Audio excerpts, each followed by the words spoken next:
The lesson I would like to focus on today is a Year 7 history class for students of mixed abilities. The lesson was in Period 1 on a Monday in Week 6 of Term 4. The unit was Feudal Japan. The outcome of the lesson was to identify similarities and differences between the daily life of feudal Japan and modern Japan. Why it should work. The lesson was divided into 3 sections. The opening activity was a lightning writing task designed to schema activate previous learning. The body of the lesson was a scaffolded research task with a variety of sources for students to draw from, including images, videos, and text-based web pages. We modelled the first response, and then students independently attempted the following responses. This drew on Piaget's constructivism by requiring students to build their own experience of the content.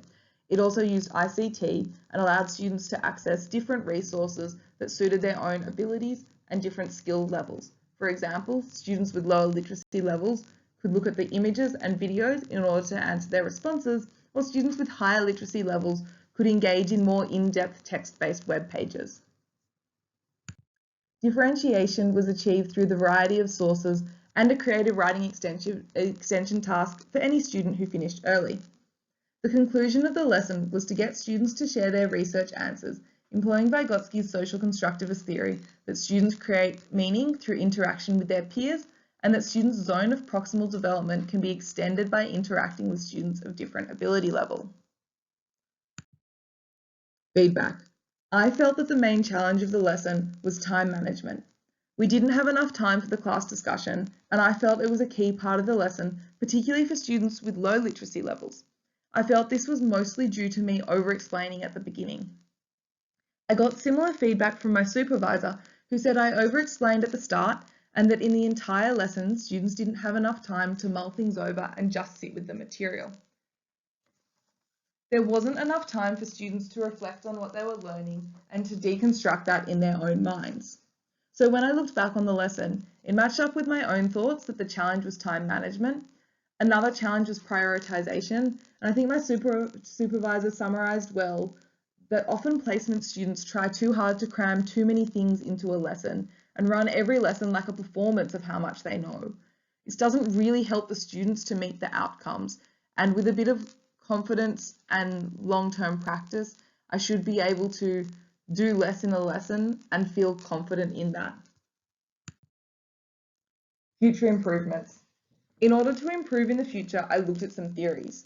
A key principle was Miller's magic number 7, which looks at working memory capacity. This theory says that people only have capacity to hold 7 plus or minus 2 small chunks of new information.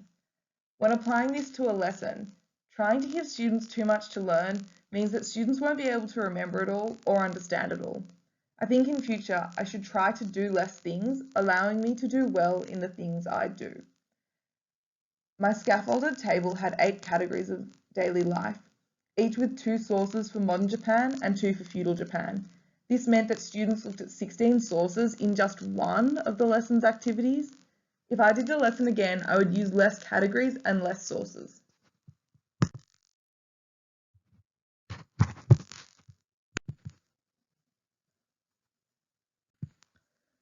Cutting down on the time explaining would allow me to spend more on one-on-one time with higher needs students or the class worked individually, particularly focusing on the students with lower literacy levels. Over-explaining can be addressed by setting a specific amount of time for my explanation in my own mind before beginning and then keeping an eye on time. Last week, I looked at research exploring the effects of free time as a positive reinforcer. This is a behaviourist perspective. There can be pressure to have an endless supply of extension tasks for students who finish early, but this can cause the students to feel overloaded. Studies show that free time contingent on good behaviour can support behaviour management through the entire lesson and improve motivation. Free time would be classroom appropriate, such as reading, drawing, or finishing homework from other subjects. Students would not be allowed to use social media, play video games, or distract others.